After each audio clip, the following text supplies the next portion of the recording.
Coupe-Argel, depuis 70 ans à votre service pour vous livrer le meilleur du surgelé.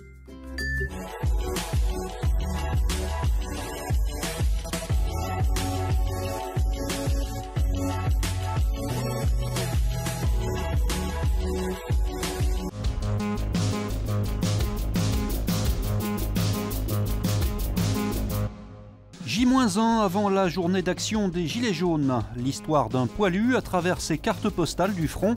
Enfin, un Lyonnais champion du monde de bench rest, une discipline de tir bien particulière. Mobilisation des Gilets jaunes demain pour dénoncer les hausses de prix des carburants. Certains étaient déjà sur le terrain aujourd'hui pour distribuer des tracts sur le parking d'un centre commercial. Tout Français est concerné par ça. Donc c'est pour cette raison que le gouvernement, il faut qu'il se rende compte qu'il y en a marre. Il y en a marre. À l'époque, avec un salaire, on pouvait avoir à la fin qu'on a tout payé, un petit peu d'argent pour pouvoir partir en vacances ou mettre de côté ou acheter une maison. Au jour d'aujourd'hui, ce n'est plus possible. Tout va être respecté légalement. On ne va rien faire d'illégal. Ça, c'est un mouvement pacifique. Il n'y aura pas de relâchement jusqu'à que le gouvernement ne fait pas une action importante et réelle. Il y aurait près d'une dizaine d'actions prévues dans notre département, mais la préfecture note une quasi-absence de procédure de déclaration de manifestation.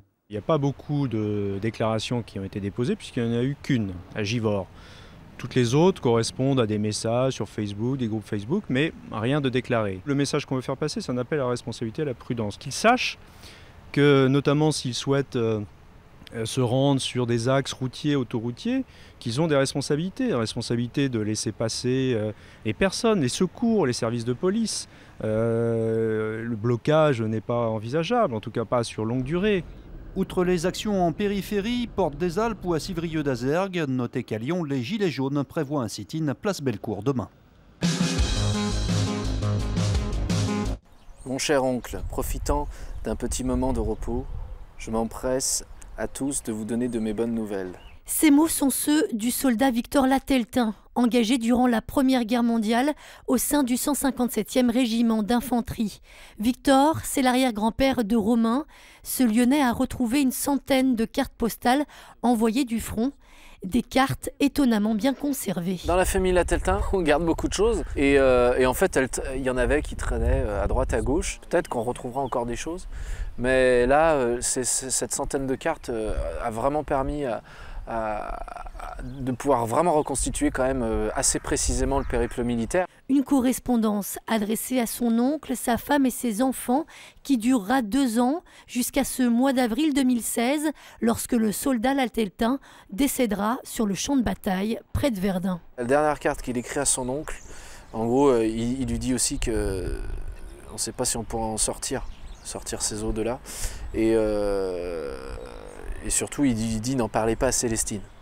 De cette correspondance familiale, Romain, chanteur de profession, a décidé d'en faire un livre-disque et une exposition actuellement présentée à la médiathèque de Genasse. Les gens, ils ont un casque, ils écoutent en même temps avec la musique et du coup, voilà, la narration. Ils peuvent aussi voir les vidéos.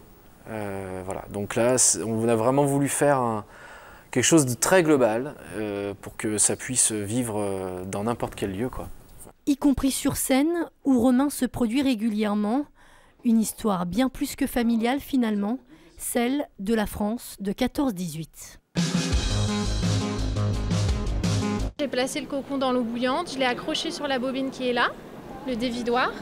Et en tournant, je vais pouvoir dérouler tout mon cocon en une seule fois pour pouvoir récupérer le fil. La soie fait son festival en ce moment au Palais de la Bourse à l'occasion de Silk in Lyon.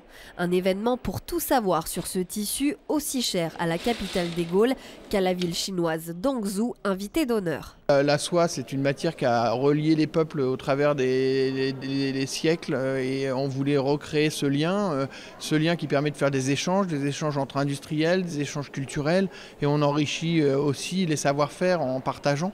Pour découvrir l'histoire de la soie ou encore ses méthodes de fabrication, rendez-vous donc à Silk in Lyon jusqu'à dimanche. Coup de chapeau à Stéphane Gommel, ce Lyonnais est devenu champion du monde de bench rest, une discipline de tir bien particulière avec une carabine fixée sur une table, à la recherche de la précision ultime à 50 mètres. J'ai cherché à trouver une discipline qui alliait à la fois la précision, la technicité. J'ai quelques soucis de cervicale, de santé, qui m'interdisaient de faire quelques sports un petit peu plus physiques. Je me suis pris au jeu d'essayer d'aller chercher cette précision et cette recherche du geste ultime. Le tir parfait est une question de concentration et de réglage, tout compte, même la vitesse du vent. On peut très bien avoir une girouette qui va être très calme et avoir un coup de vent. Et moi, ce que je veux voir, c'est ça. C'est juste le coup de vent latéral. Une arme, lorsqu'on va s'en servir, on va avoir un phénomène vibratoire. Ils peuvent effectivement contredire un petit peu la précision de l'arme, et donc on va essayer de maîtriser ça le plus possible. Et Stéphane maîtrise, puisqu'en seulement 8 mois de pratique, il est devenu champion du monde. C'est assez unique, parce qu'on voit dans le sport souvent des gens qui ont un cursus, un développement très rapide, mais qui ne tiennent pas la distance. Et Stéphane, ça ne bouge pas. Outre son titre, Stéphane a par ailleurs établi un record du monde dans cette discipline avec 250 points, soit 25 mouches, au point central de la cible.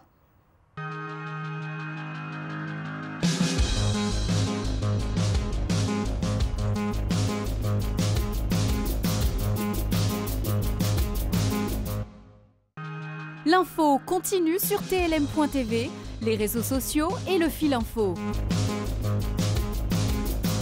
La météo